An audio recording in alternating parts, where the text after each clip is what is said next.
What's up, everybody? Welcome to the WaterBros Podcast. We're your hosts. I'm Zach. This is my little brother, Ben. We're back from an insane weekend of football. Special teams showing out. Lions upset the Ravens at home.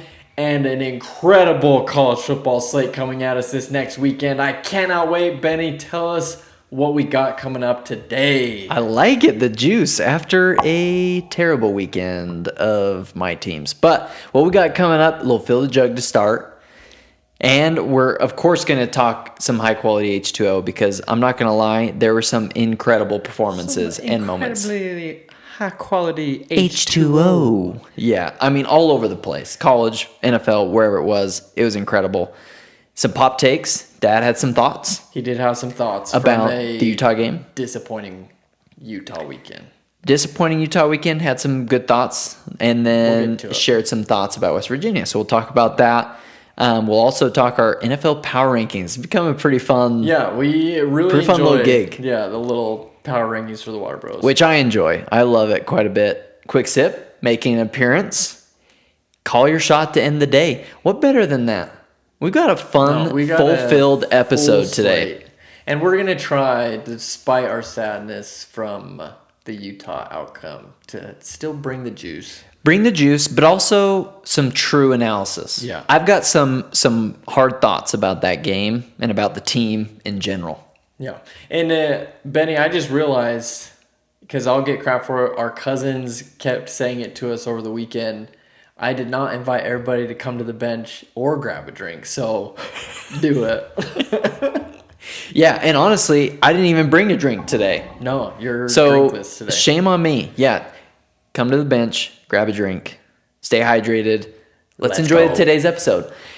I want to start with fill the jug. Let's fill the jug. You all right with that? Yeah, I would love for you to start out. But. Because you already know that, obviously, we had a wonderful memorial for Grandpa over the weekend. Yeah, it was perfect. And a very fitting memorial for a man who very much deserved it. Very loved man, happy man, and family all around. So it filled my jug with seeing everybody.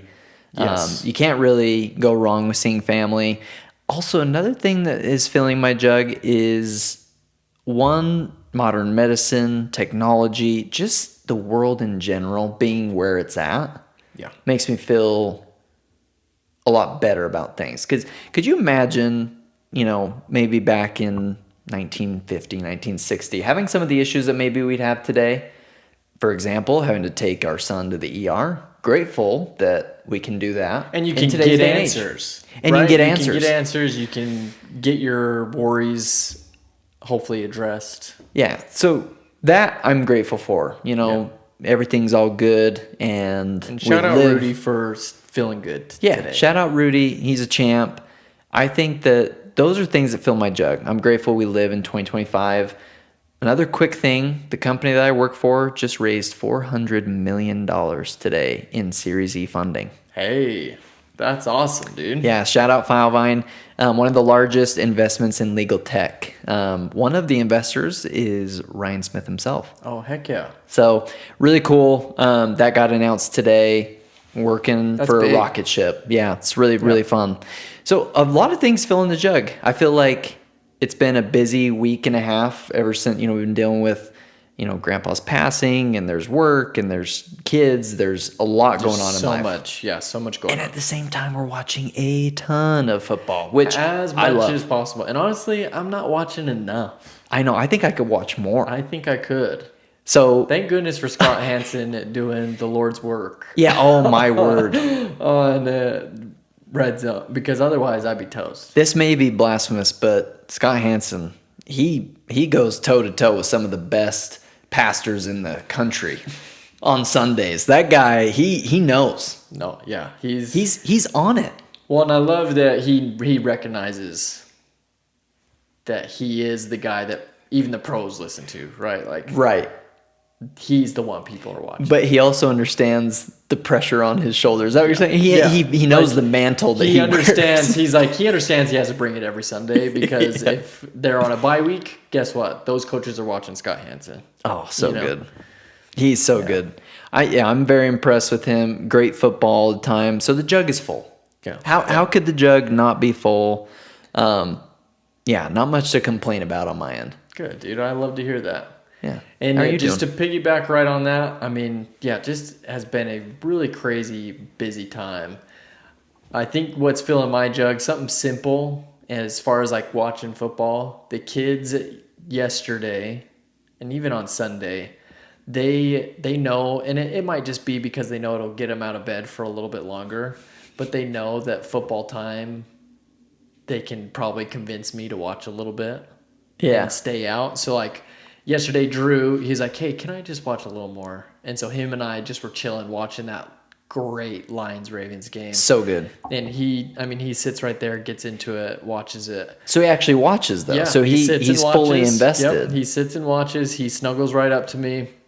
And so that filled the jug. And then after I put him down, Gwenny kind of had a nightmare, woke up. And so I brought her out of the room for a second. And then she sat and watched a chunk of the second half of the game with me, and that was just having that little quality time with them loving football. I mean, you saw it. Yeah, I was going to say, Gwenny in the middle of the funeral. Middle of the funeral, in the chapel of the church where we held the service, EAGLES, Eagles! My little 2-year-old daughter. Incredible. Just back to back. She just kept doing it. And man, she had the juice on Saturday. She loves it. She did have the juice. She was on it. Yeah, my sweet wife, Jay, really held down the fort in that regard. She took care of business, but always does. Shout out to Jane. Gwenny has no chill. No. Yeah, but no, and we love her for that. That's what's filling the jug. It's just that I love being able to share something I love with them, and that they just are really cute about it. Yeah, man, they are cute. Got to say hi to Drew. Tonight, got to see him. Yeah, he wasn't going to miss that chance. Yeah, came out to say hi to Uncle Benny. Yeah, no, that's awesome. They're sweet kids. Kids are the best. Yeah. Family's the best, so we're grateful for that. The jug is full. I like talking to some of the extended family members. They're filling the jug. It's great to catch up with them and they're feeling, a little bit of the high quality H2O too. They're looking for those moments, which I love. They're listening to the podcast, which I loved. Our aunt and uncle calling us out on. They did give us crap. We got to make a correction. Yes. We said in the memory that we shared last week about the BYU game that we watched at Grandpa's house with our cousins, the Brooks cousins, kids, all BYU fans. That is fact. All BYU fans as kids. Parents, Uncle Brian and Aunt Cass, go Utes, baby. Yeah, they graduates, are proud Utes. Ute fans. And they immediately, when they listened to it, texted us and said, hey, you almost were correct. Yeah. It's like, what were we thinking? I absolutely appreciate. There are things that we need to be called out on. Yeah, and that one is one of them. Hand up. Accountability. And we love that they're Ute fans. And we just totally spaced it. Yeah, not alone. Not alone in our sadness, which is good. No. Which, speaking of some high-quality H2O, let's get into it, where we highlight some of the best moments from the weekend in our eyes, some of the best things, our favorite moments. The stuff that just we saw and we're like, yeah, that is why we love ball. It's the kind of stuff where when you're watching, you write it down so you remember it to say it on the podcast. Yes, it's that kind of stuff. It is that stuff. You know what I mean? Yeah, 100%. So first and foremost, I'm going to let you take off this number one. Yeah, and it comes from your game. Yeah, number one in my book, and it was absolutely electric. I walked out of church, got in my car, and turned on my phone to watch the last part of this game because I knew it was coming down the end. Oh, yeah. And I caught the blocked kick so at the end of the game, walk off, scoop and score, touchdown. I mean, the block kick was enough. But the athleticism. The 18-point-something mile per hour, 300-pound Davis just running down the field. Fast, man. Man, I absolutely loved it. Loved that he took it to the house. Yeah. And what a play. Yeah, and Sirianni, after he's looking, he's trying to see if there's a flag, rips off the headset, starts running down. He's loving it. Was so Jalen Hurts is just solemn, like he is. Hey, one down. Got it done. Yeah, got it done. I think he realized that there was some room for improvement in that game. They surged back, but they didn't set themselves up for success to start off that game. But just so electric. And back-to-back field goal blocks. Yeah. That duo between the two of them is going to be Davis dangerous. and Carter. Who in their right mind is going to be able to scheme up blocking on a field goal if they're going 100% every time? Especially on that one guy, right? Yeah. Like Jordan, yeah. No, one guy on the left. Yeah, you're right. One guy's not going to be able to stop those. So I mean, you see it in the film, right? They crack that guy. He stands vertical, and they're in. Yeah. There's nothing it's just, else that can be done. Push, leverage, hand up. Yeah. And I love how cerebral about it they were afterwards in their talking the game. It's like, hey, we knew the angle that they're typically at. We know kind of the timing and the cadence. Like, they're studying ball. They know where they want to be and about where they want their hands. And got it done back-to-back, baby. Yeah. Hey. Electric. Eagles are legit. And you know what's the tail Is that of boring? Is that boring for everybody to watch the Eagles? Was that boring? Yeah, no. AJ Brown. This is what's impressive, and this is why the Eagles are Super Bowl champs. They won 19 of their last 20 games. I know. I saw that and I was like, what? I know. Are we even? And the game they lost was to the Commanders, where Jalen Hurts got hurt. Yeah, he came out. They lost by 3. Yeah. This is the kind of stuff of the Patriots, the Colts, the Chiefs in their in their runs.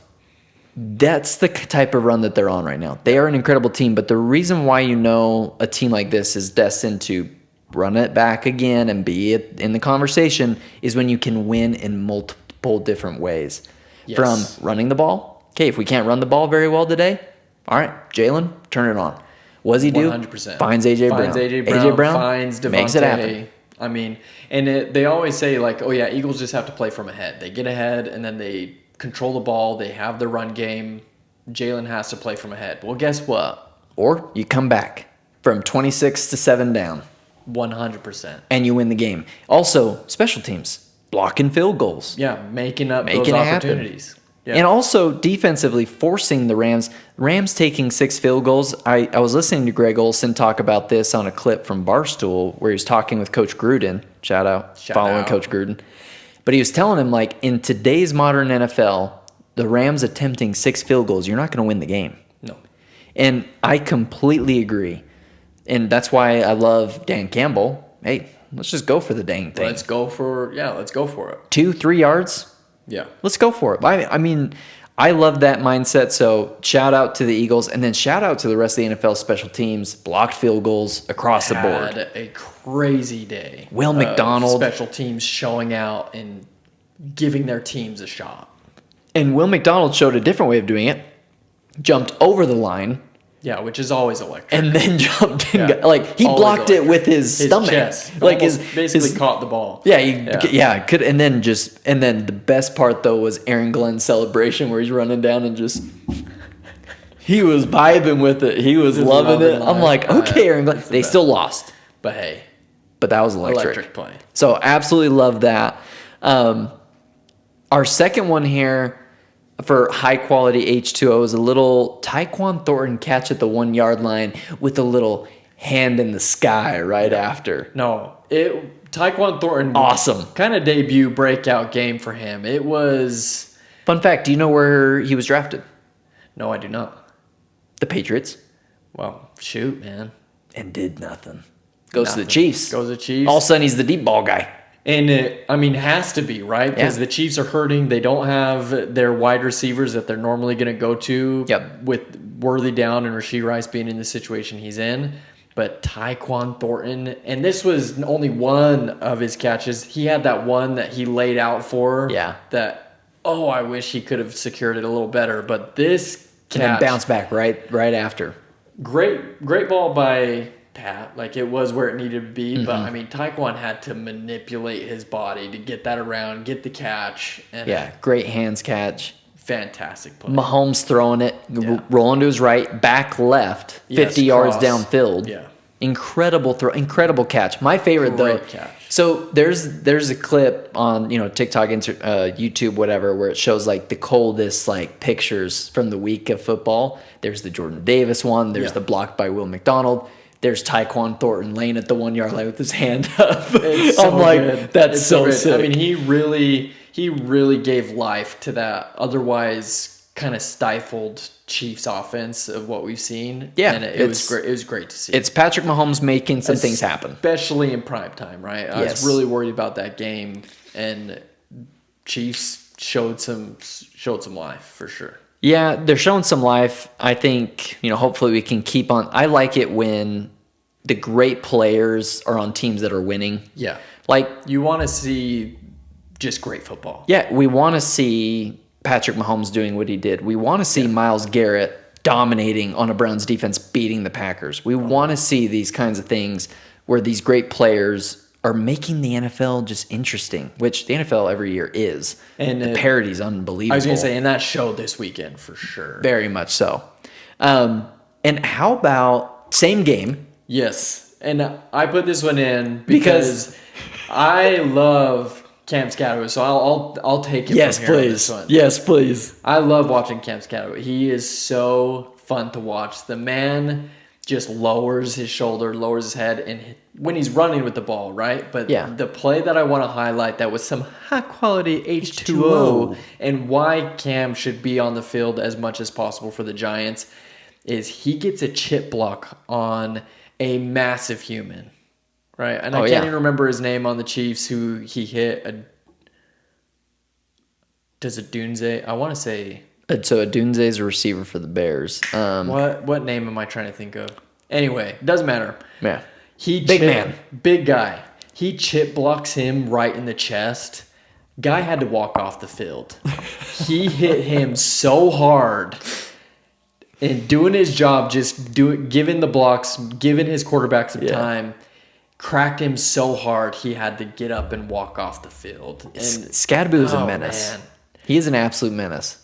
Just a guy who loves to play ball. Loves to play ball, but and plays hard. Yeah, hard, relentless. And so he's going to continue to earn that backfield. Yeah, and there's not any player like him on that team. No, and I think the Giants had some injuries where he is now starter, I think. I think he's leading that. I mean, he's leading that charge. If they're not injured, he's earned it. Yeah. Either way, he's going to be the guy. Give that guy as many touches as. And now with Jackson Dart starting, oh yeah, that's exciting. It's going to be fun to watch. You're basically going to pick him to win the Super Bowl now with your Jackson Dart. 100% not. Oh, okay. All right. Well. We're not going to do that. They're still a division rival. Let's keep the Giants where they're supposed to be. Oh, that's right. Yeah. That's right. Yeah, they're facing the boring tush-push Eagles twice in the next 3 weeks. Love Cam getting his reps and doing what he does, even when he's not touching the ball. But also love that Jackson Dart's going to be starting. Writing was on the wall after Sunday's game. I think so. I think we all knew that was going to happen. Just a matter of when. Yeah. Benny, what's next on your high-quality H2O? This was incredible. And Isaiah Rodgers, who was originally drafted by the Colts. He had some issues sports gambling wise. Yep. Found his way now on the Vikings roster. He was an Eagle last year. Mm-hmm. Isaiah Rodgers was. On the Vikings, he forces 2 fumbles, returns 1 for a touchdown, gets a pick 6 for a touchdown. First Vikings player to score 2 defensive touchdowns in one game. I mean, what a day. Unbelievable game. You forced 3 turnovers. 14-point swing. Yeah, 2 touchdowns by yourself. I mean, it was so fun to watch. Like, that Vikings defense made Cincinnati look awful. Yeah. Which, no Joe Burrow, it's kind of what you are. Yeah, for the person who commented on our clip about the Bengals being done, that's why. That's why we said that. I think our point was proven. Yeah, that's why. It does not take any, high-ranking type or former player to realize that Bengals are kind of done. No, they're done. And I love so many of their players. Chase Brown, T. Higgins, you've got Jamar Chase, obviously. Yeah. Trey Hendrickson got paid, but when you don't have a line that can protect Burrow and he gets hurt. And then Browning's supposed to try to carry that without the protection. In all due respect to Browning, but you're not the guy, and I don't even know if he's the best quality backup in the NFL. I'm sure there's other guys that you could plug in that might be a little bit better. Yeah. So it's unfortunate, but Isaiah Rodgers, incredible game. What a day. That's history. Yeah, that was what a NFL day. History. Just one of those games that you just have to remember. So definitely some high quality H2O there. Out of his mind, some real high quality H2O. Yes, sir. And rounding it out, what do you got? Rounding it out to end the day, prime time, Ravens versus Lions. Lions defense is going to be our last high quality H2O because they looked like they had Bobby Boucher playing for him with 7 sacks. Unbelievable. The man who does not is kind of known for being able to get away and make things happen on the run. Lamar Jackson could not catch a break. Lions were all over them. And not only did they get 7 sacks, they forced the King to fumble again. That's 3 games, 3 fumbles. Unreal. And he was distraught. Yeah, he was distraught. I thought he was going to injure himself with how he came onto that bench. It did not look athletic. Yeah, it was a little weird. Yeah, that was just pure emotion. His anger and emotion coming out almost Yeah. caused him to have an incident there on live primetime television. But yeah.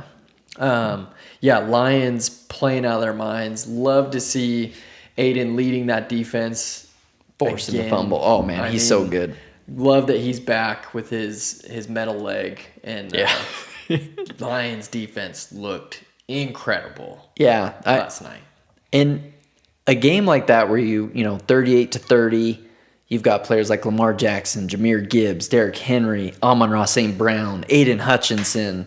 You've got Roquan Smith, studs all over the place. Penei Sewell, love the Sewell brothers. Yes. All of these players and my Super Bowl matchup, having all these guys on the same field, playing against each other, incredible matchup. Yeah. Great way to finish week 3.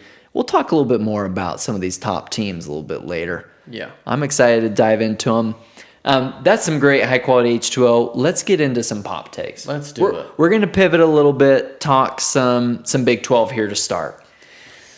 Now, let's preface this too.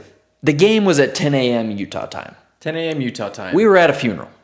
Texas Tech versus Utah. We did not watch it live. Yes. Yeah, sorry, I should say Texas Tech, Utah. We did not watch it live. We followed along because inevitably we were going to find out the score before we got home to watch it. Anyway, we both went home, watched the whole game. Yeah. Painfully. Watched the whole game. First and foremost, I agree with what you had said about this. We talked about it a little bit. Texas Tech is legit.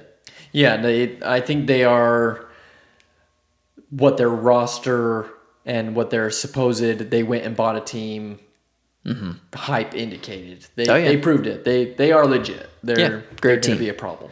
They're a problem. They're a great team. A few of the points for me, our second thing here, Dampier apparently had an injury from the game at Wyoming. Yeah. Didn't practice Tuesday, Wednesday. To his chest, right? Is basically his midsection that was supposedly. Yeah. And obviously not a lot of divulgence from Kyle Whittingham in his presser today about the extent of the injury. Is it going to continue to nag? Just that he's better today than he was last Monday. And even Dampier said, like, hey, I was never not going to play. No. So it's like, hey, if you're going to be out there, that injury, you do your job, right? And there were throws that he was missing. That offense did not look good. It didn't look good, and there are a couple things. Only 2 penalties for 10 yards. Okay. Clean football. Okay, so you play clean football. You look at the box score of that game. Keep going. Keep going. So clean football first. Second point, the key plays do get called back. So the Jackson Benny big play, penalty, call back. Painful. The other aspect of this that's very frustrating is no wonder Texas Tech is able to stop us when we're on offense when you legitimately don't have a deep threat. Yeah. That was our concern going into the game. And Whittingham saying that's top of the list. Yeah, it's top of the list. 100%. As an issue for the offense. Yeah. You get a whole new receiving core. I am still a believer in this offense, and I'm a believer in this team. Not, saying we're done by any means. I know we're very talented. Or the Utah Utes today to just say, like, hey, that was embarrassing. That was not a good look for Utah on one of the biggest games of the weekend, but we're still here. Yeah. It was 13-10 with 10 minutes left. It was 20-10 with 8 minutes left. Yeah. So in my heart of hearts, 20-10 was really the game. Yeah. Those last 2 touchdowns, Utah stopped playing. No, it was garbage Like, that time. was terrible by them. Did not finish. Did not look good. So Texas Tech finished the job. Kudos to them. 100%. They made it look like a statement. With their backup guy, right? Yeah, that came got in. it done. Yeah. So those are a few of my quick, just initial thoughts. But what are you thinking? I think I just want to add to that. If you, again, our side, 2 penalties for 10 yards. Their side, 12 penalties for 122 yards or something like that. Like, when you see a stat line like that, it should go the other team's way. It should go Utah's way if they're playing that sloppy, getting that many yards, that many opportunities. But I think the most significant, if you look at QB play, pass attempts were basically the same. We had a few more attempts than they did. Completions were identical. We had the same number of completions. They averaged 8 yards per pass. We averaged 4. Yep. Big difference. They had 460-something yards. We had 260-something yards. Yeah, only 100 rushing. Only 100 rushing. So we just could not have an explosive play to save our lives. And the one we did have gets called back. Could not get momentum going. I think that there is a world where Utah could win that game. Yeah, definitely. But not with that sort of quarterback play where we're just not generating the deep down the field chunk yards. Like we just could not. And our offensive line got bullied. Yeah. And I mean they acknowledged it. Fano said, he's like, hey, that's never gonna happen again. But they got us. They did. They got us. That's very good tape. Very good tape for David Bailey against Fano, one of the best tackles in the country, in our opinion, probably the best tackle. But hey, there are going to be games where you get got a little bit, and they did. And they Texas got Tech showed up and they played lights out. And that's the thing. There's no excuse for it. No, in my opinion, we got beat. We got beat big time. You get beat. Now, what's important is, okay, we can still salvage all of this. Yeah. You got to go make a statement at West Virginia. Got to go get the job done. They got to go win. Now, here's the other point that is very important in my eyes. And I watched it so painfully over the weekend. You know the most important number of the weekend for me? 9. Why? Why is 9 so significant? Oh, just the total number of turnovers I watched by 2 awful performances by my teams. 4 for Utah and 5 for the Patriots? That's the other piece. You don't win. Turnovers will kill you 100% of the time. You're not going to win. 100% of the time. And another one, if you look at the box score of the Patriots game, y'all should have won.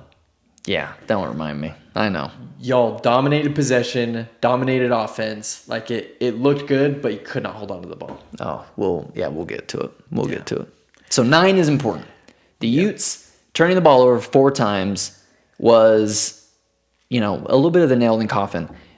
I refuse to believe that this season is going to be the same old Utah football that I've been used to watching, where the defense just carries us for 3.5 quarters. No, I will not put anything on the defense for that loss. No. For the score, for the points put up.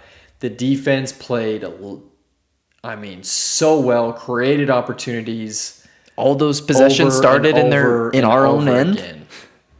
I mean, incredible job by them. It's just, you get to the end and you're exhausted. I mean, finally some plays are going their way and they score because they're that good. Yeah. And you get got at home. It's unfortunate. That is a loss that, of course, drops you out of the top 25. Rightfully so. Like, hey, all right, you can't lose on the big stage that bad and stay there. You got to earn it back. And that's that's kind of what Dad was saying too, where it's like, hey, in his text to us, like that's what happens, on the big stage. Texas Tech is a really good team. Yeah. Were we seeing a little bit of smoking mirrors? Is kind of what Dad was thinking. Like we were maybe drinking the Kool-Aid on the offense a little bit. A little bit. Jason Beck, was calling good games. We were throwing the ball around a little bit, but not really anything deep. No, nothing. And then it came back to haunt us. Yeah, nothing crazy. Like when all they're scared about is the run and short pass, that's all they're going to defend. You don't stand a chance. Yeah, you're going to get schemed out at that point. So disappointing loss.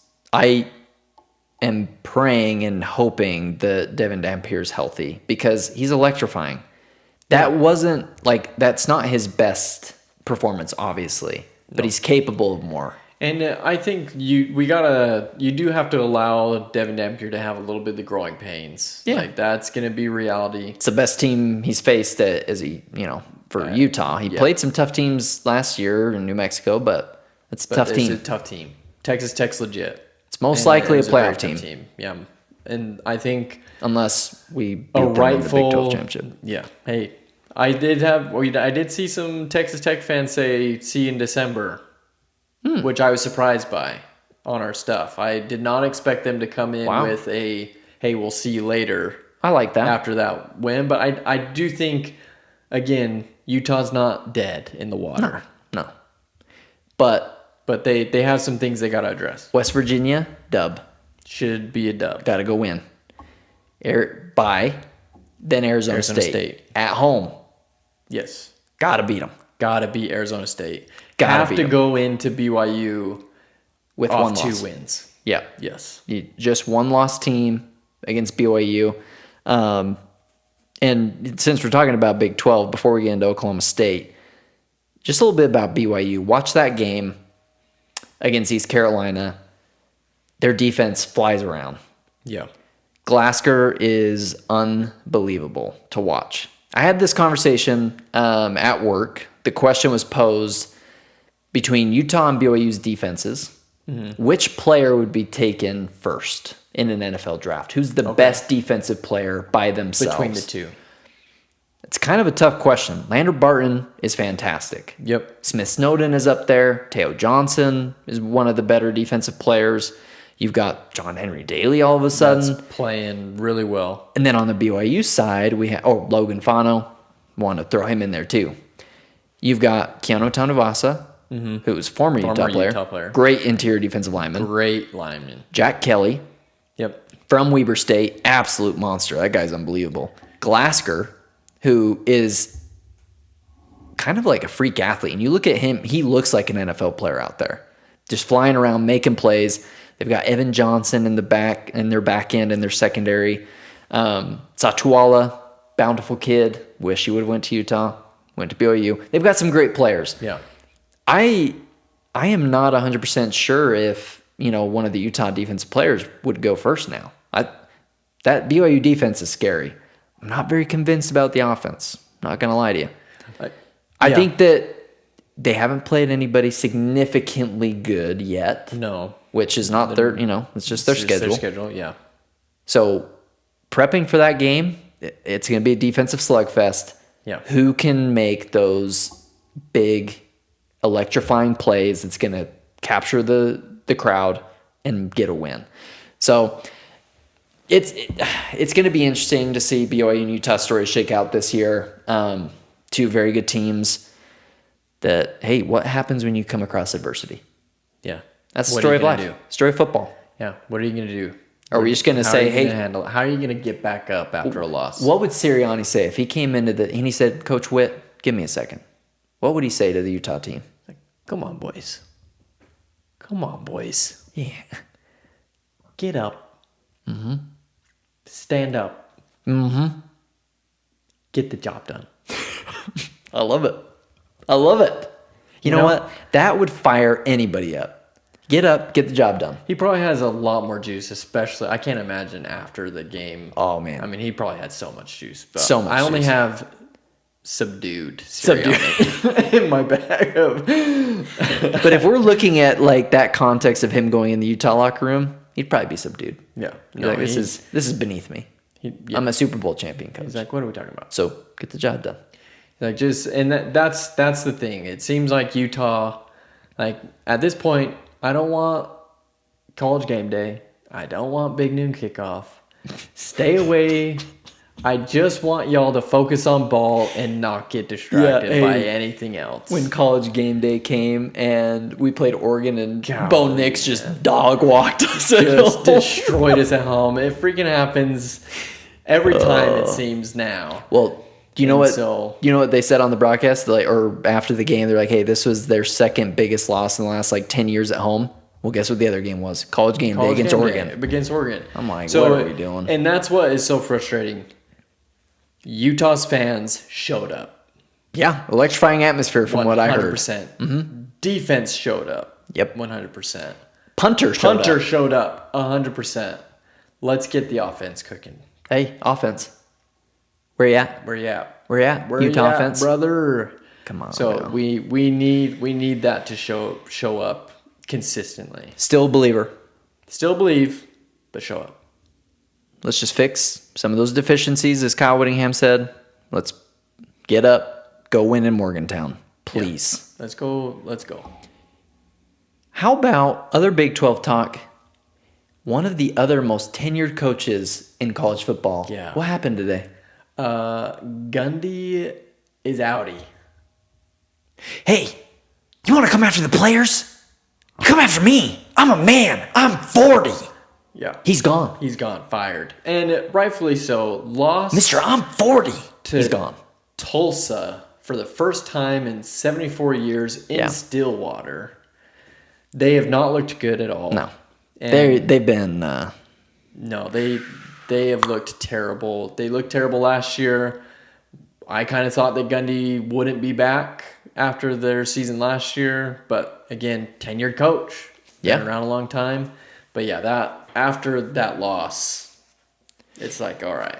And that's honestly, that's telling, where they're like, all right, time to, move on. Time for a new chapter. Let's not even waste time. Let's start working through the headaches and kinks. Yeah, that's right now. That's a statement.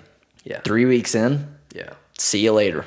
Hasta luego. Yeah. Actually, no. Hasta la never.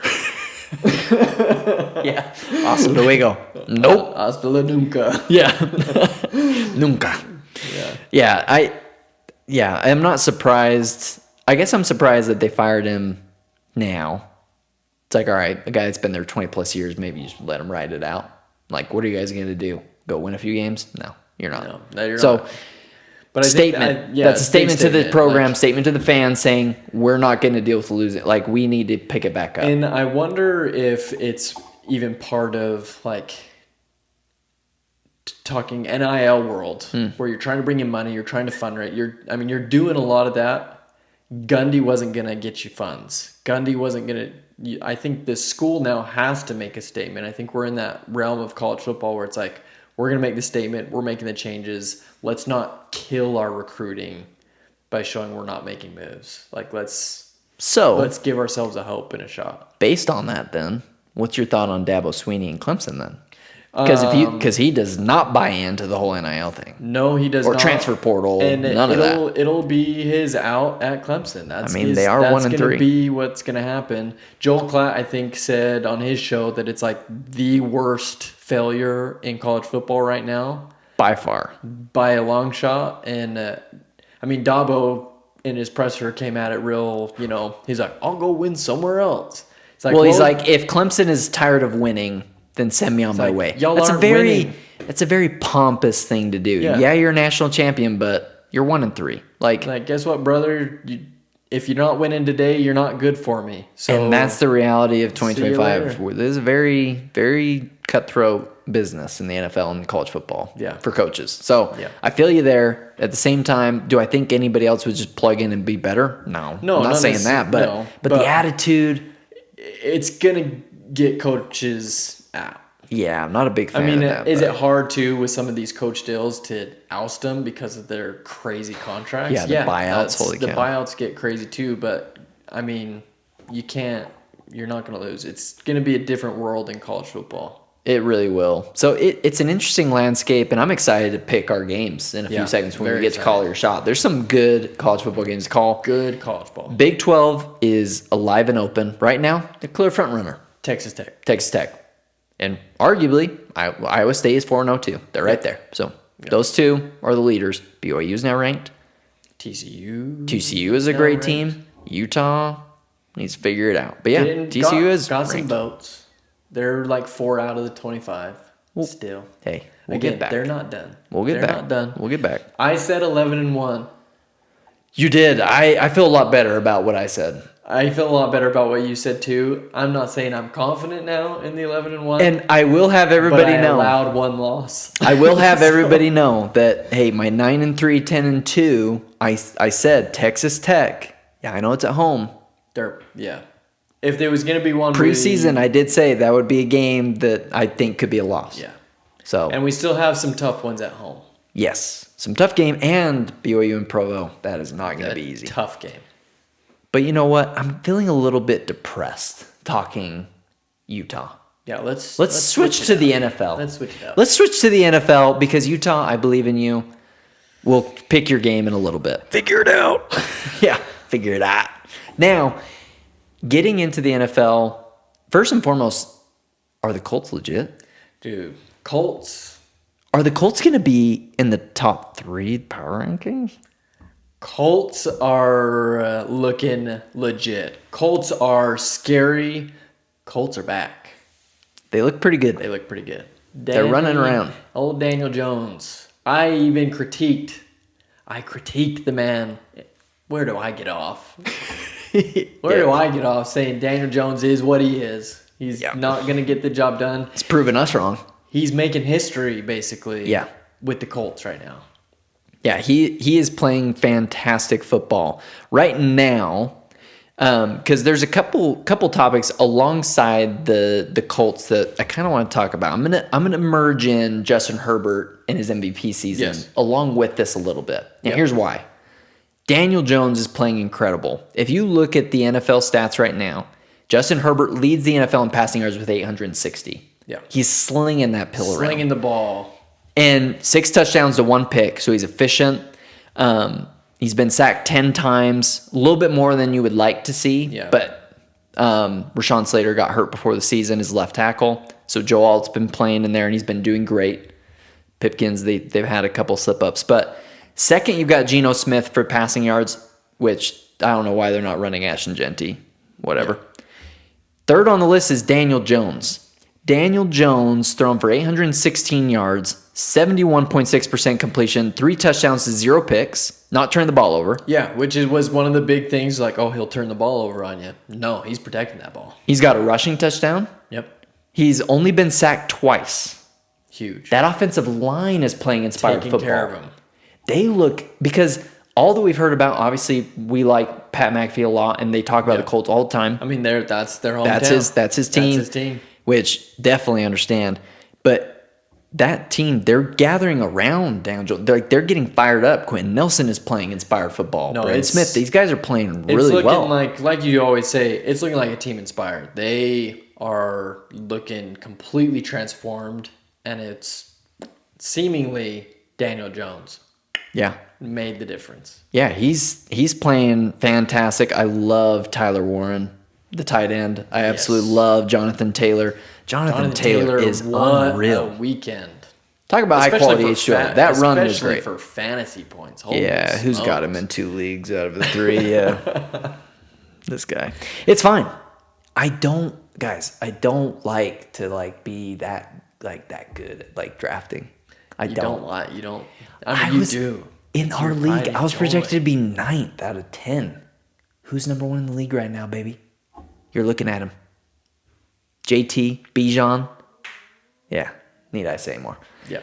I feel very confident about it, but the reason why I bring up Justin Herbert too, obviously he's leading the league in the passing yards. The Chargers are looking awesome. And Justin are looking fantastic. Herbert is playing great. Those two, Herbert and Jones, are playing some incredible football. Like you said, MVP caliber. Yeah, they're in the top football. 5 of hey, After week 3, MVP rankings. Yeah. Those guys are looking great. Yeah. Justin Herbert, I really like. And I mean, I said, with Harbaugh at the helm, I said he's going to get a Super Bowl. They're looking tough. Yeah. They're looking really tough. I love seeing Justin Herbert do his thing. I wish that Ladd McConkey would do a little bit more for me.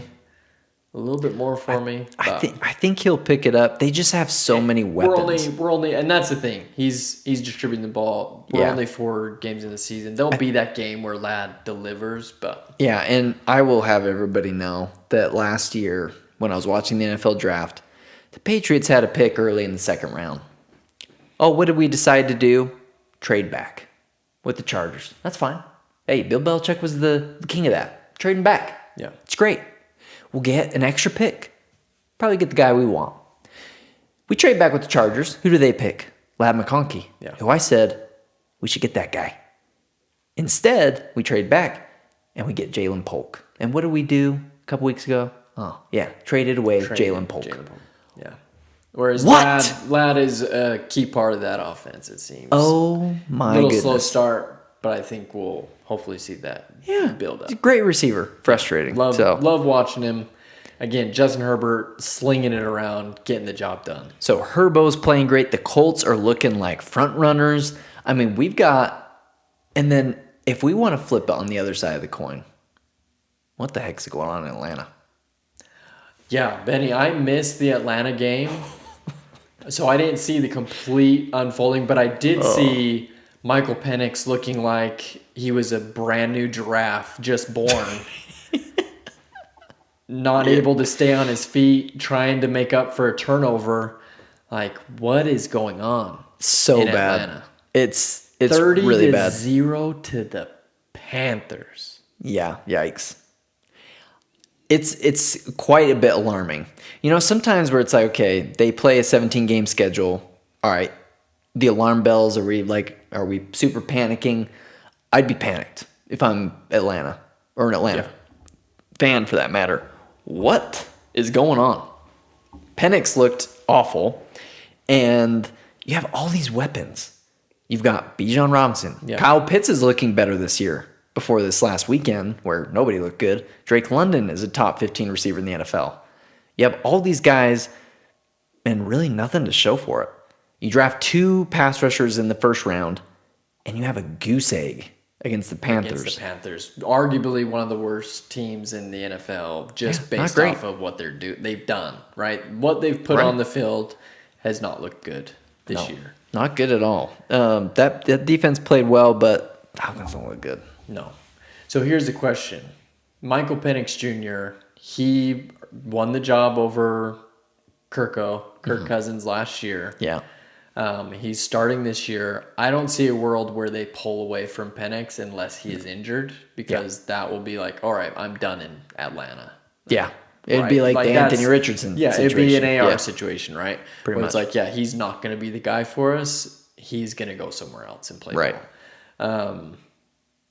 But yeah, it's concerning. It's concerning. Is it a bad day? Is it just a bad day? I don't know. Can you have that just be a bad day? I think it proved why the Buccaneers are the team in that division. Yeah.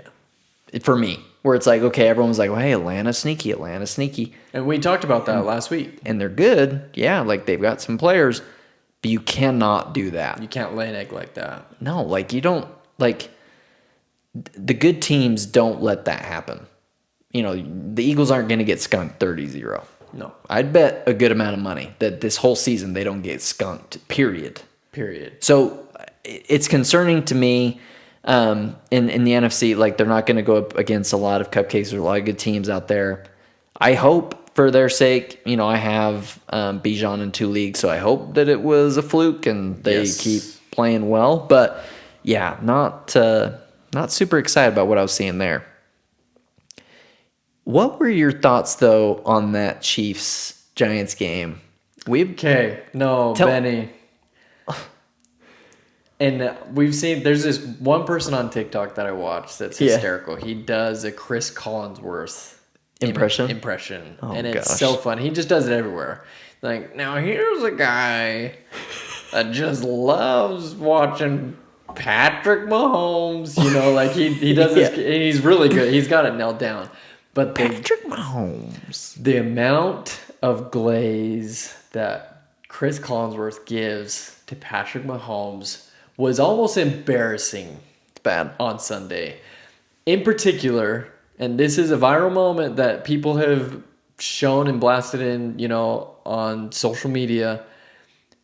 Patrick throws a backwards pass, causes a turnover because it's a bad choice, bad ball, just 100% created by Patrick Mahomes.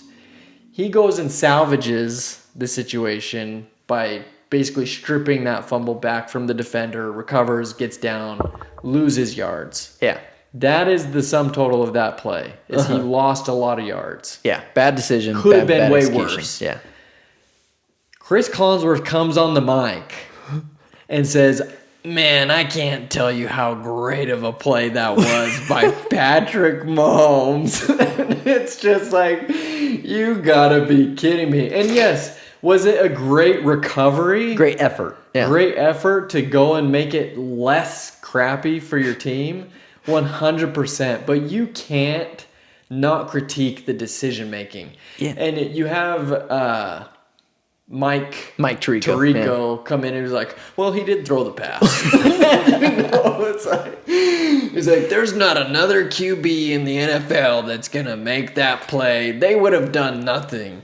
Let me tell you, if there's another QB in the NFL with throwing a backwards pass, they're not going and recovering that fumble. They're not going. They're not Patrick Mahomes. Oh, my goodness. They're not the guy that's going to go out there and throw it from the right to the left. They're not going to do those sidearm no-lookers. And they're not Mahomes. This is not to hate on Patrick Mahomes at all. No, I love watching him play. Jay's a Chiefs fan, and she even clocked. So Chris, gotta figure it out, dude. I mean, you can love a person.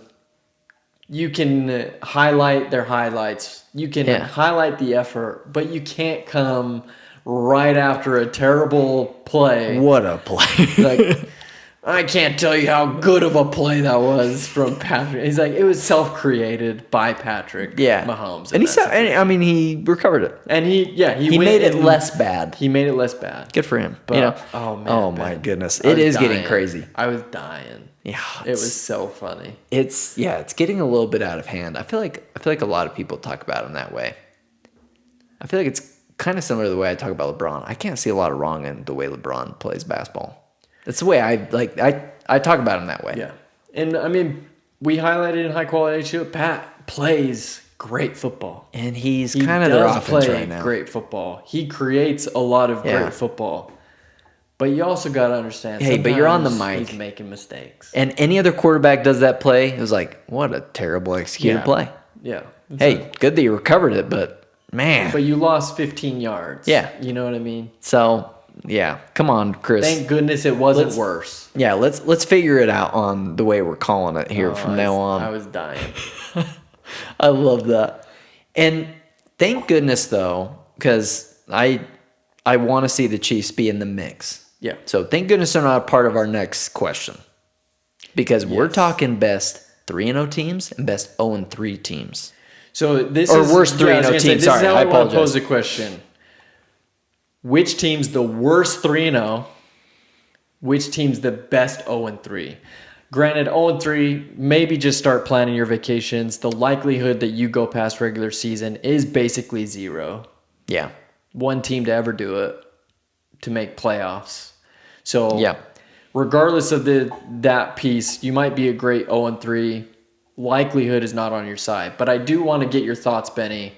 Oh, you want me to start? Let's start with who you think is the worst 3-0.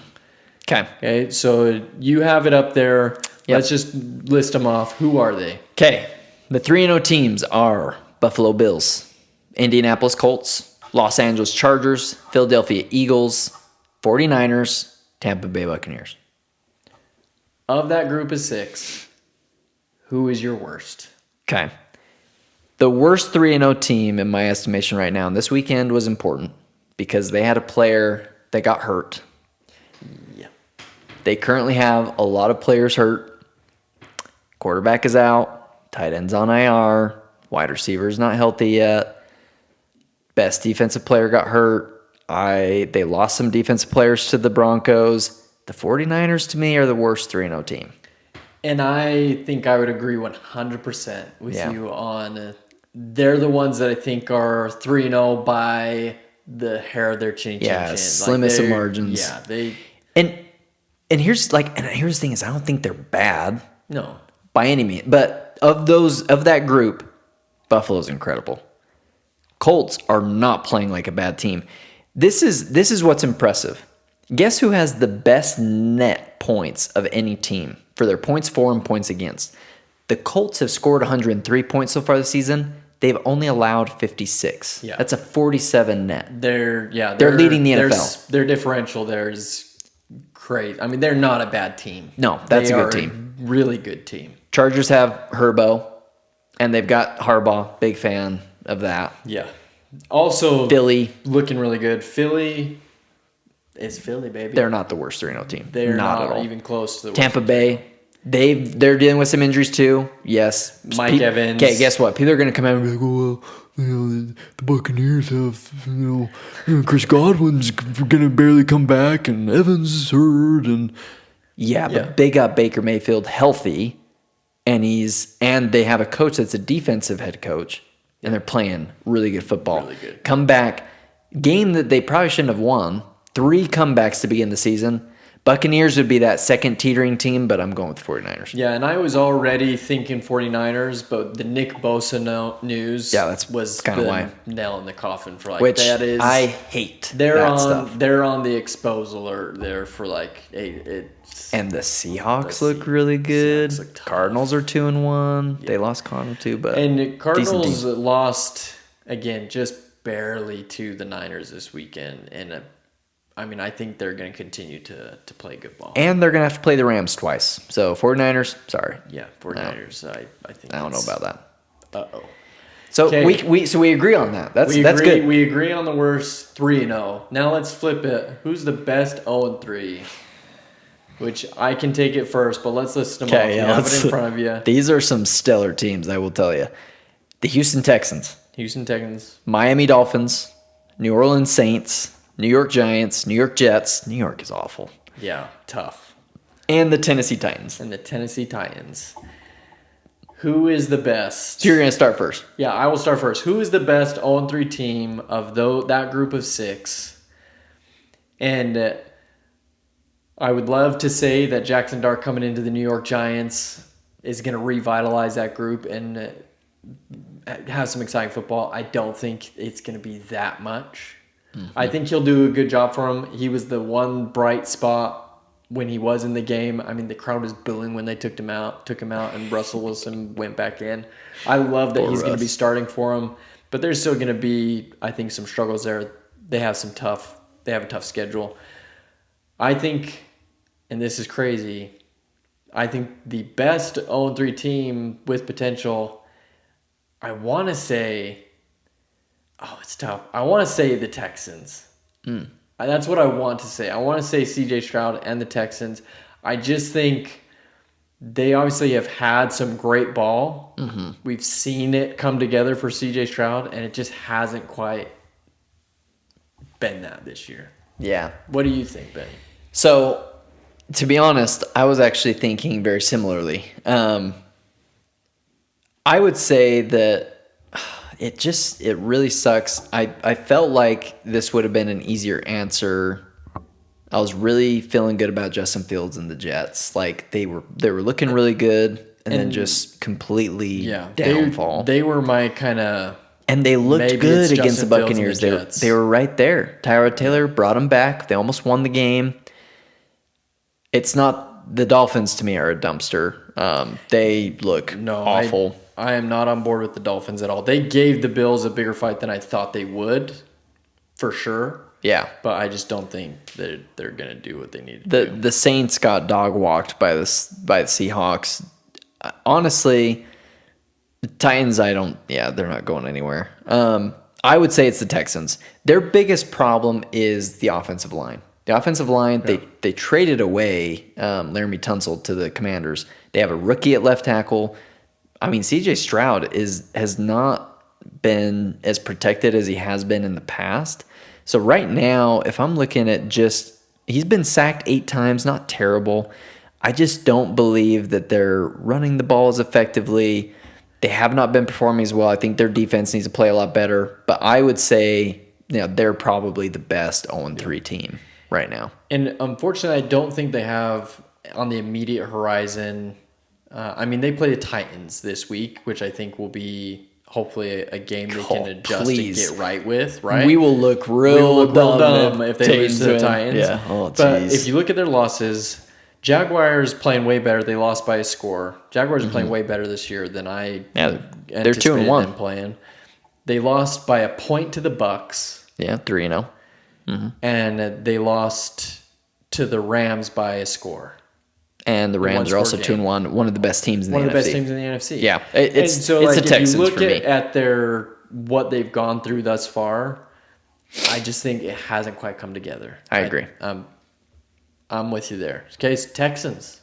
Yeah. If anyone's going to do, and I think, isn't Texans the last team to do it? The 0-3 to the playoffs? Wasn't it the Texans? They may have been.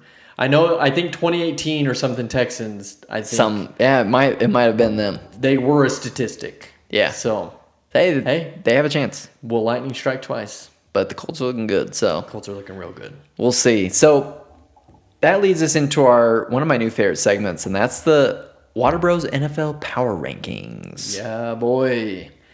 Starting in the AFC, ladies and gentlemen. Power Rankings by the WaterBros. Well, this is a humbling moment. It is. Number 1 is the Buffalo Bills. What? Yeah, I'm not starting at 5. No, Ravens. We're starting at 1. Yeah, Ravens falling off. They're 1 and 2. So you gotta, power rankings, you gotta understand. All right, look, I've got to go results. And I really thought they would win that game. Bills are number 1. Colts are number 2. Okay. Colts look incredible. Number 3 is the Los Angeles Chargers. Okay. I am a Justin Herbert believer. I'm a big fan.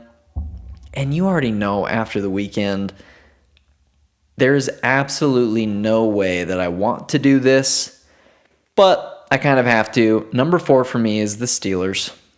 Interesting. Okay. I'm throwing the Steelers in there. It pains me because they should not have won that game at all. And the 5th team in our power rankings, in my power rankings, is going to be. I just don't want to say it. I would love to just put the Ravens in there, but it's the Jacksonville Jaguars. Oh my goodness! If we're looking at power rankings, those are the teams that they're performing the best right now. They're winning their games. They're making it happen. So here's where I'm almost identical with you on the AFC. Okay. I love Buffalo Bills at number 1. Yep. Will continue to do so until proven otherwise. Fair. I'm with you on the Colts and the Chargers. I think that's a tough one for me. That is tough. Almost be interchangeable. I think so too. I think Steelers are a little bit fraudulent. Trust me. I kind of agree. I don't. They got the dub. They get the dub, but I don't think I'm ready to put them in my top 5. I think I am going to put the Jaguars at 4, and I'm still keeping the Ravens. If you look at their losses, I think the one problem with the Ravens that will continue to be an issue is they just let a whole bunch of points.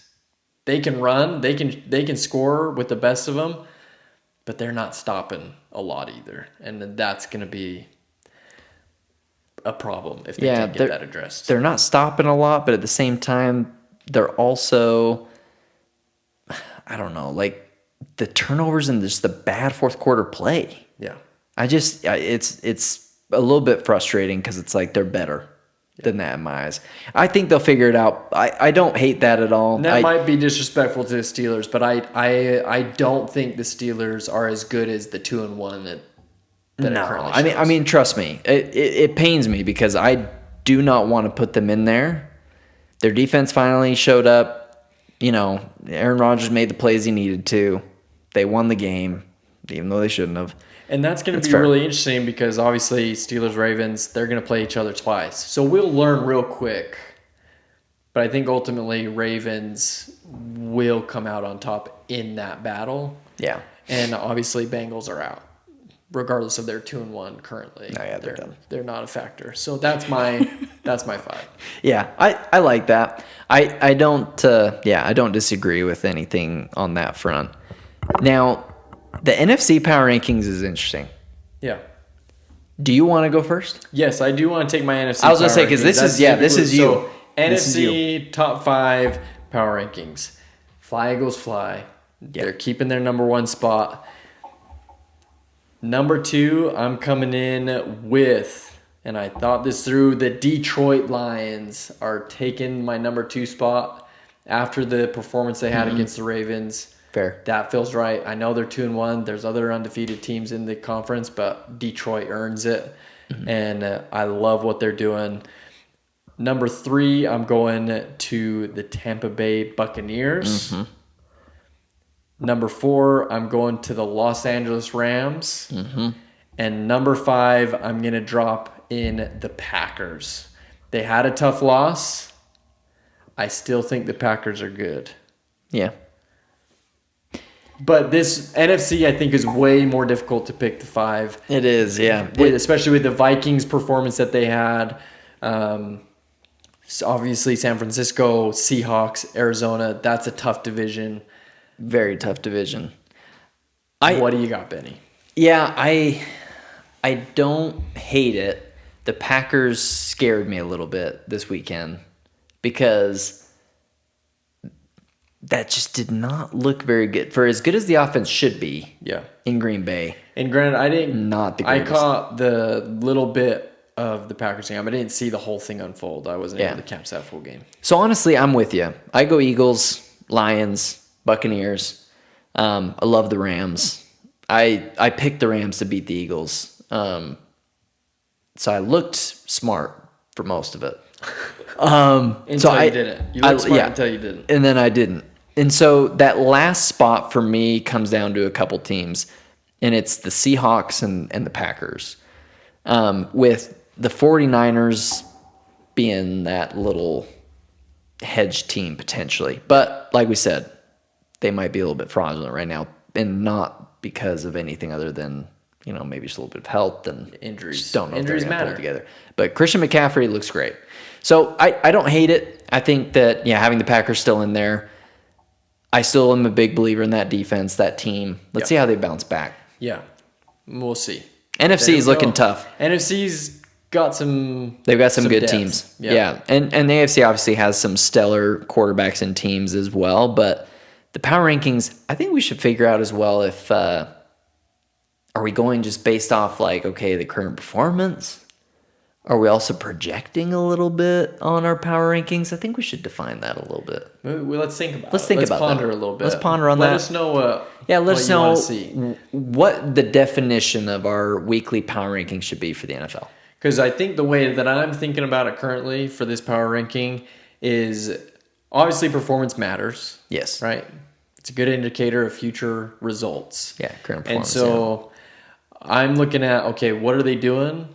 And do I think that this week was indicative of what the rest of the season's going to look like? Were there injuries that I think will change? Right. So I'm doing a little of both of hey, this is what they're doing, but this is what I think it means for the rest of the season. Okay. That's fair. It's kind of how I approach my thought process for that ranking. Yeah, I'm curious what the people think. So let us know the way we should define that. I'm liking it, so it's one of my favorites. Yeah, I really enjoy that. Now, got to throw in some quick sips. So there's actually 2. I had one come to my mind that is absolutely incredible. But the first one on quick sips, we like to highlight records that are broken, maybe some really interesting stats that maybe the average fan doesn't think about or doesn't know about. So first and foremost, in the game that I watched that broke my heart, Aaron Rodgers in that hallowed stadium that has seen greatness for years. Lots of it. Aaron Rodgers moved into 4th solo place on the career passing touchdowns list, passing Brett Favre, his former teammate, on that passing touchdown to DK Metcalf. It was awesome. Really cool celebration with his offensive linemen too. He had some cool celebrations with them. But it's cool seeing him get that that record and to be in 4th place. Nobody's catching Tom Brady. Yeah, he is way up there at number 1. Tall order. When they showed that list, I was like, dang, nobody's getting close to him. But shout out to Aaron Rodgers. I'm a huge fan of his. Seeing him get that in the 4th place is really cool. Yeah, no, it is awesome. And again, considering that it's probably the last run for Aaron Rodgers, it is fun. It's good for football for Steelers to be good, just because it's such a brand. But it is fun to see Aaron Rodgers not completely be trash like they were in the Jets. Yeah, I agree. I mean, he had some weird throws and some moments against the Patriots, but he also had some that were like, okay, like there it is. There's that spin. There's that guy. Yeah. So it was frustrating and fun to watch all at the same time. But I had to throw this in. I heard this the other day, and I know he's fumbled in every game so far this season. 3 for 3. But this Derrick Henry stat is unbelievable. What is it, Benny? So Derrick Henry, in his 4-year high school career, rushed for 12,124 yards. Insane. Okay? He was the team. In his 9+ years in the NFL, he's currently at 11,615 yards. That's crazy. He rushed for more yards in high school in 4 years. In less than half the time that he's been in the NFL. Just let that sink in. He was, and the story that Nick Saban tells when he got to Alabama is hilarious. So Nick Saban was on the Pivot podcast, I believe, and he was telling the story about when Derrick Henry got to Alabama. He's like, hey, Derrick Henry was a man-child, an absolute beast. But he's like, but he didn't really know much about like schemes, running routes, pass blocking, things like that. And he said, Coach, I don't know how to do any of this. They just gave me the ball and told me to run. I just ran. And that these was stats all there was to it. Prove it. I mean, in his senior year, he had 4,261 yards, 55 touchdowns, over 9 yards a carry, and 327 yards a game. Unbelievable. So Derrick Henry is an absolute monster. Incredible football player. He's going to be okay. Yeah, he'll be all right. That frustration that I saw from him, he'll be okay. He'll get it figured out. Very abnormal, but what a sip. That's crazy stat. I know. Absolutely insane. I mean, yeah. He's been doing this for a long time. Yeah. There's a reason why he's King Henry. Yeah. Did it in college too. Yeah. He's doing it in the pros. He's a monster of player. See, and that's why I'm still a big believer in the Ravens. I really am. Yeah, so big fan of them, but let's get into Call Your Shot. Call Your Shot. We got quite the slate that we got to pick today. Really big. An insane lineup of college football, a great lineup of NFL footballs with some big games. Telling games. Very telling games. Some really good matchups. And here's the quick update. So for college, because we picked college first. Oh, yeah. I'm kicking your butt. Yeah. This is embarrassing, folks. I said it a little bit earlier. I'm good at drafting fantasy football teams. Not very good at picking games, apparently. And I'm terrible at picking prop bets on Prize Picks. College football, I'm up 1. You're up 2. You're up 2 right now. Up 2. Yeah. Heck yeah. I should have just changed it real quick. Up 2. Yeah, I should have. I was going to give you 1. I'm up 2, and it's because I had faith in Coach Signetti, and boy, did he deliver. Yeah, he really did. I picked Illinois to differ. I should have known better. Indiana. Wow. Yeah, that was that got me 1 more up in college ball. And then just about everywhere where we did differ, it went my way. In some close games. Yeah. But it went my way in the NFL. Yeah, in the NFL, 4. You're currently up 4. The Lions-Ravens game hurt me. The Patriots-Steelers game hurt me. Gut punch. Where again, Patriots should have won that game. Yeah. Oh, the should have, could have, would have really frustrates me. But when you turn like the ball yardage, 5 times, possession. I will tell you, Drake May got hit by Nick Herbig and T.J. Watt when they were on the goal line. Yeah. He threw a pass that went incomplete, got hit by both of them. Head back into the turf, immediately grabbed his helmet. Okay? That's not good. Immediately grabbed his helmet, got up for the next play. What does he do? Throws a pick. Turns it over. I legitimately think his bell was ringing. His bell's ringing. Yeah. He just wasn't thinking. There. He wasn't there. Yeah. If that does, honestly, I legitimately believe he does not ring his bell right there, we win the game. You win the game. So, anyway, that's neither here nor there. And that's why the Watt is a problem. TJ Watt, he was doing his thing. Yeah. And he was letting them know, too, later in the game. He was letting them know about it. First game on the slate for college, Utah State versus Vanderbilt. Number 18 ranked Vanderbilt. Yeah, number 18 ranked Vanderbilt. Diego Pavia. Sorry, Utah State. Vanderbilt's winning that game. Yeah, I'm taking Vandy as well. Utah State. Good luck enjoying that game. Good luck being a punching bag. Yeah. It's going to be tough. Second game, and I know better on this game. USC, Illinois. USC, Illinois, after the absolute destroying of them by Indiana, I'm picking USC. I'm picking USC as well, and it pains me because I don't like USC. Yeah, but I'm picking them over Illinois. I don't know if I'll ever pick Illinois again. Illinois might be falling out. After something that bad, they might just fall right out of relevance altogether. Or they might win this game. Or they might. Who knows? And they might surge back. And that's college football. And that's why we love it. That's why we love it. This game, these next 3 games, they're huge. Pumped out of my mind for. They're huge. Number 4 LSU versus number 13 Ole Miss. And looking at it, this is the first test for both of these teams. They have not really played much of anybody up to this point. Ole Miss has the whole coach's daughter thing coming out where she hard launches the relationship with the star linebacker at LSU, so his brain's not maybe going to be all the way there. No, he's going to be locked in.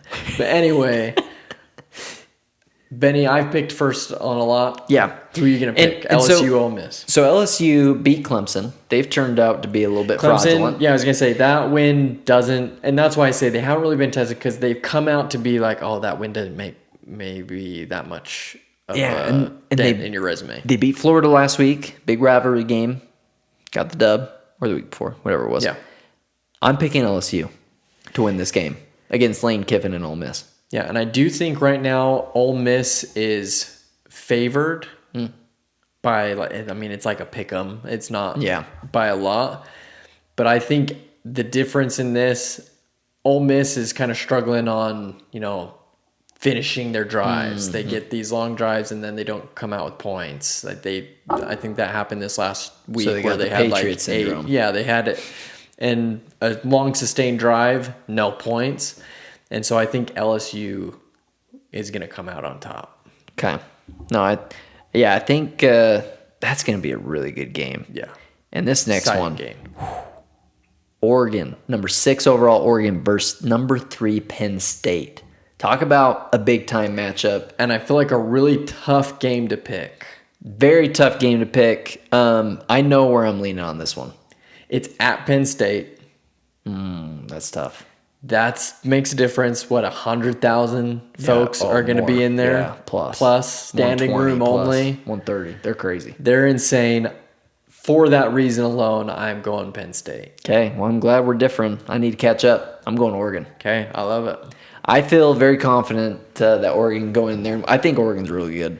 And that's why it's so hard to pick, because Oregon has been dominating. And Penn State's great, too. Penn State's won their games, but we have not seen it fully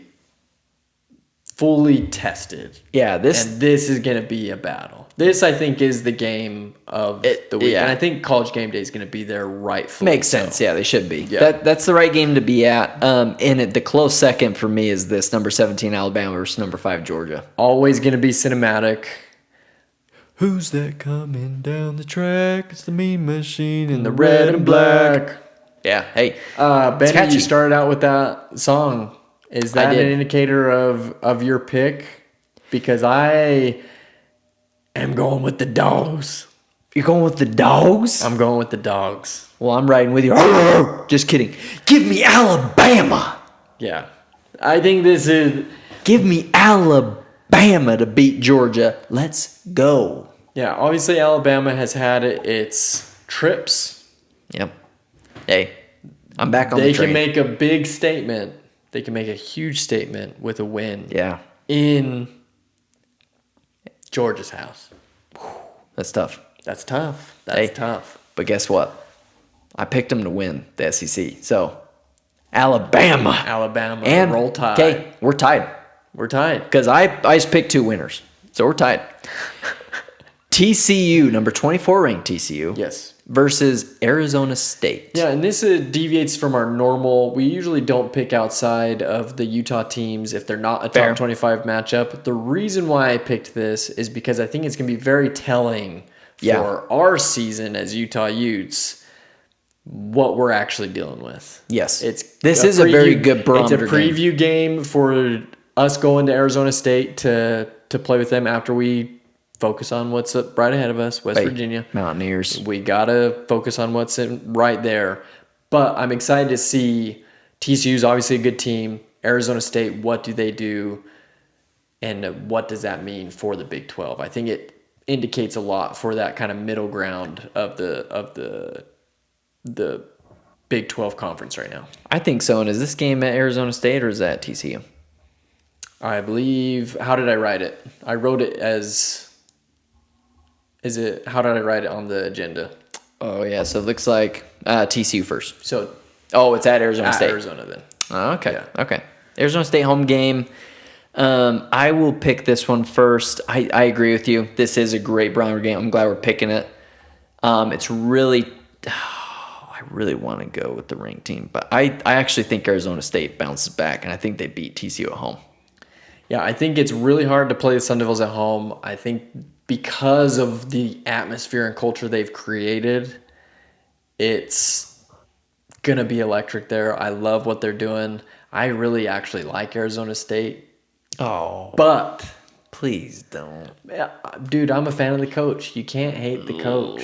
It's just it's hard to hate the guy. I can't believe we are doing a podcast together and you just said you really like another Big 12 team. Big 12 school. I like their attitude. I don't like it. I like the culture. He's made the team relevant. Yeah. You can't hate someone doing good stuff. That's for fair. Football. Shout out Dillingham, but Kenny Dillingham is might as well just take your sweater off at this point. He's the reason why I enjoy what they do. But that said, I hope they lose to TCU, and I'm picking TCU Really? Frogs because that gives me a lot more hope for Utah the following week. Wow. Okay. All right. I did not see it going that way. No. You were disappointing me there for a second. I'm glad you picked TCU, actually. Yeah. I'm glad you did. So we're different on 3 games right now. This could be a big swing. I like it. You could either get a huge lead or I'm taking you over. Or taking the lead. You're taking it back. And this next game we're going to pick, hey, BYU's ranked 25 versus they crack in Colorado. Hey, thank you for getting that great dub over Eastern Carolina. Yeah, great job. We asked for it for Grandpa, and we did. Hey, great job, BYU. I watched the game. I enjoy watching BYU play. It's fun to watch. Yeah. I'm a big Kalani Sitake fan. Yeah, I was going to say, Sitake has... Oh, you may as well... I can't believe I'm doing a podcast. Okay, that's fair. All right, yeah, that's fair. Hey, hand up. No, yeah. But I'm not saying that I enjoy... You just said you really enjoy and like watching them play. I like watching them play. That's what I'm saying. Do you know why I like watching them play? I'm not going to wear a Sun Devils hat. I'm not going to wear a Sun Devils sweater. I'm not going to cheer for them. This is our first moment that I enjoy. I didn't like that, you know? I didn't love what you were saying. I enjoy what they put out as their culture, and they've transformed their brand. They have. Arizona State was dog crap prior to Kenny Dillingham. Yeah, he's made him in a relevant. Season. He flipped it. You can't hate that. Yeah, that's fair. I made it a point when we started doing this where I was like, I cannot hate on BYU. Yeah. Week after week. I just can't do it. No, because it's not the persona or the fan type that I want to put off as who we are. We want all fans to come and yes, enjoy this. I hope really this do. is a good place for all fans to voice what they got to say. But do you know why I enjoy watching them play? Why? Because I'm scouting how we're going to beat the living hell out of them in Provo on October 18th. Yes. Yeah. I am scouting how Utah is just going to make them pay. Yeah, we want to know what we're up against. Oh, my goodness. Yeah, I need to know what I'm up against. So that's why I enjoy watching them play. Hey, that's perfect. And I do like Kalani Stockey. So do I. Former Utah coach. So, gotta love it. Jay Hill, love him too. Former Utah coach. All I'm saying. But that's it. That's it. That's it. That's it. Outside of that, nothing. That's perfect. Do I like that they have Nike over Under Armour? I do. I wish we had Nike. I wish we did too. It's fine. It's whatever. BYU Colorado in Boulder. In Boulder. That adds a little wrinkle to it. This is the best team they've played. Best team they've played. Colorado hasn't looked terrible. But they also haven't looked 2-2. They haven't looked great. No. Quarterback situation's a little bit crazy. Yeah. Went from Salter to Staub to back to Salter. But if I'm picking this game, I don't think Colorado's the one that upsets BYU. BYU gets the dub. Honestly, I'm with you. I'm on the same train. It will be a tougher game. Very interested to see how Bear Bachmeier plays. Eastern Carolina was a good environment for him to play an actual road game, see how he fared. He had some really good moments, so I'm interested to see how he plays at Colorado. Conference game. Another coach who's come in and made that culture, that environment a lot more of a factor. Yes. Yeah. I agree. But I am going BYU to win that game. And the last one, Utah in Morgantown, West Virginia, Mountain Mama, Shenandoah River. Was that pretty good? That was pretty good. Utah, West Virginia. Dad served there. Yes, he did. For those of you that don't know, in LDS Church Mission, our dad served in West Virginia. So he does like the Mountaineers. This is a little bit, as much of a Utah fan as Dad is, this is probably as much of a conflict in his heart as he's going to get. Yes. Probably this game. Yeah, for sure. There wouldn't be any other conflict. And Dad did want to make it known. We'll say his pick first for this game. Dad gave us his pick for this week. As Pop takes on Call Your Shot, Dad is picking Utah to win the game and West Virginia to cover at the 13.5 point spread. Yeah. I don't hate that. I love that he picked that, actually. That's just good. Like I like that he's like, okay, we take the loss last week. I think we win the game. Bounce back. Yeah. But I'm not going to take 13.5 points. And I mentioned to Dad, like, hey, West Virginia dog walked by Kansas. Yeah. They got beat bad. And then he came right back on to me and he's like, well, if you look at the scoreboard, so did Utah. So pretty great day. Yeah, great. That's why this was born from the group chat. Great check by Dad on, yes. Utah needs a get-right game. They need to come back. I'm glad to hear that Dampier's feeling better. I'm right there with Dad. I'm picking Utah to win the game. I think they should win this game. But do I expect them to blow out West Virginia? Not after what we saw last week. Yeah. I think the more that I've been thinking about this, and if what we're hearing about Dampier's true, that he's better today, Monday, or no, today's Tuesday. But if he's better to begin this week than he was last week, I'm picking Utah to win in Morgantown. Not going to be an easy environment. They beat they beat Pitt. Sorry, escaping my brain. They beat Pitt in a rivalry game not too long, like a couple weeks ago. Yeah. Then they just get crushed by Kansas. 2-2. They lost to Ohio, the Bobcats. So it's like, who is this West Virginia team? You got to go win. Yeah. It has to be a dub. The more I'm thinking about it, it would not surprise me to see a 2-touchdown plus win. No, I think and that's the problem with Utah, right? And we've talked about this whole time. It's the non-consistent nature of the offense. It makes it really tough. And so if I'm a betting man, I'm staying away from betting on the Utes. Yeah, offensively. Like it's just it's so hard to say, yeah, they will do it. I know they can do it. If they play like they did against UCLA, 100% will smoke West Virginia. But the problem is we have not played like we did against UCLA since UCLA. And let me just say this, and for all the fans, like we said, for those that are listening, we want all fans to listen. So if I'm being honest about the team that I love, the Utes, was what we saw the first 3 weeks just a facade. UCLA sucks. They're terrible. Fire their coach. It's another one of those like we thought it was a great win. Doesn't mean a whole lot. Doesn't mean a whole lot. Cal Poly, they're Cal Poly. Should have beat them the way they did, and we did. That was good. Got the job done. Wyoming should have gotten a way faster start. I think we both talked about some concerns in the first half with that game, but they did get the job done ultimately, and the defense played lights out again. So my concern is that it's a facade. I hope I'm wrong. I really do. I hope that the offense comes together. Defense will travel. Defense travels. Running game will be better this next week. Yeah, I fully believe that. Dampier will look better. Utah gets the dub. And I would take the points. I'm going to take Utah points. There you go. So I'll be different than you and Dad there. I'll take the points. I think we win by more than 2 touchdowns. Okay. Last but not least, it's time. It's time for Blitz Picks. Blitz Picks in the NFL, and let's get started. Thursday Night Football, Seahawks, Cardinals. Who you got? Tough game to pick. I'm going to roll with the Seahawks. They have looked great, and they're playing out of their mind. Yeah, I agree. I'm going Seahawks in the Thursday Night Football game. Dublin game Sunday. We've got Vikings, Steelers. I am going... Oh, that's a tough one. Blitz. But yeah, I am going... I'm just kidding. You're right. I'm going to go Steelers in Dublin to get the dub. See, and I think this could go both ways. Steelers have, I think, the better fan base, but to differ, I'm going to go with Vikings just because Carson Wentz is a ginger and he's going to play good in Dublin. Yeah, I'm not feeling great about that pick for me. Third game, Chargers, Giants. Who you got?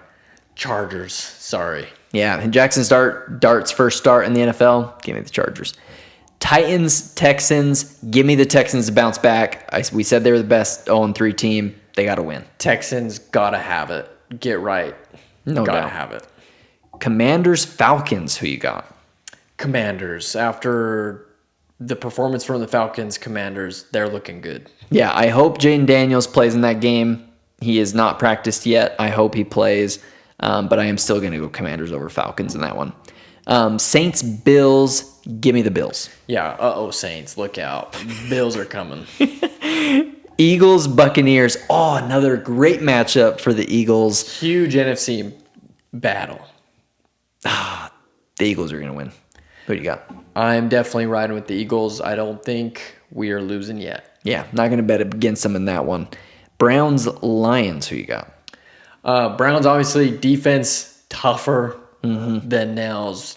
I'm still going to go with the Lions. Dang, I was hoping you'd pick the Browns. All right, I'm going to go Lions, too. Yeah. I'm picking them to win. Sorry, Jeff, not picking the Browns. Yeah, yeah, not yet. Let's see more from the offense. Panthers, Patriots. I'm going to keep the train rolling. Give me the 6-time Super Bowl champion New England Patriots. Despite their performance last week, I'm also picking the Patriots to win that game. Yeah, look a lot better if they don't turn the ball over. Jaguars, 49ers. Who you got? Tough. I'm going Jags to upset and end the 3-0 for 49ers. Yeah, I'm going to go against you on this one. I'm going 49ers. Okay. Over the Jags. I know I said that the Jags are in the top 5 there, but I think it's a little bit of a trap. I'm going 49ers. Okay. Colts, Rams. Tough. Man, this is another really tough matchup. Great game. I'm going Rams. Sean McVay's bouncing back. Going Rams. Who you got? Oh, it's so tough because I absolutely love the Rams. I'm going to go with the Rams. It's so hard to pick against them. I want to pick against you. I know I really wanted you to go the other way. That's fine. We'll go for Rams. I'm going Rams. Yeah, I think they'll bounce back. Ravens, Chiefs. Who you got on that one? I am going Ravens. I almost said Chiefs. I'm going Ravens because Chiefs just can't keep up. Yeah, I have to go with the Ravens. I have not seen it in the offense in the Chiefs yet. Please, Ravens, please get better. Bears, Raiders. Give me the Bears in this game. Who you got? I like that pick. I'm going to go with the Raiders to beat the Bears just because I don't want to pick the Bears. Well, okay. And Raiders, I think, can do it. Yeah. I mean, no toss-up. That's fair. Sunday Night Football, Packers, Cowboys. Who you got on that one? Packers. Yeah, I think Packers. No CeeDee Lamb. I think Packers will get the job done in Micah's revenge game. Watch out. Packers will win. It's going to be great. And we've got a doubleheader on Monday Night Football. First game, Jets-Dolphins. Oh, give me the Dolphins. They're going to be the Jets. Who you got? I will differ from you on this. I do think Justin Fields looks good with the Jets. Go Jets on that one. Okay, well. But we'll see. We'll see. Bengals, Broncos. Give me the Broncos. Broncos, yeah. I can't differ from you on that one. Yeah, no, Broncos. The Bengals suck. To finish out the blitz picks. Picks. Wow. I enjoy it. We weren't as blitzy today as we have. No, we chatted a little bit more, but it's still pretty quick. That's fine. It's fast. I'm fine with that. And we did get some feedback. Maybe we'll do spreads. We'll see. Yeah, we'll see. We gotta think about that. We're just not gamblers. Yeah, and we're not very good. We want to be blitzy. We do want to be quick. Yeah, and I don't know. What a good episode. A lot to talk about. So much to talk about. This is our longest one yet. Longest episode yet. So if you listen to all of it, yeah, thank you. That's incredible. Thanks for being on the bench. Yeah, thanks for being on the bench. I hope you all could see as well that, hey, we're able to join other teams' benches sometimes. We're able to understand the flaws in our own teams. Yeah, where it can get better. We recognize that it's not all. We're not invincible. Yeah, it's not all rainbows and sunshine all the time. Not at all. We were reminded of that. We were pretty confident in that game. A lot of people were. Yeah. And you just did not show up. And that's okay. That's all right. We'll bounce back. 11-1 is still on the table. Guess what? It's still on the table, and that's football. You lose, you get back up, and there's a next week. You can't stay down for long. Nope. And Utah understands that. Oh, yeah. It's culture. That's right. That's Kyle Whittingham football. Yeah. He'll get back. Great episode today. Yeah, don't forget to stay hydrated, everybody. Yeah, we gotta stay hydrated. We love you. This was awesome. This was awesome. And, a little bit of a riff about Arizona State. Well, that's good. Yeah, I loved it. I love the fire. I like that. Again, follow us. Yep, subscribe. On all social media. We hope you continue to join us on the bench. Enjoy this next weekend of football. Stay hydrated. See you later. Adios.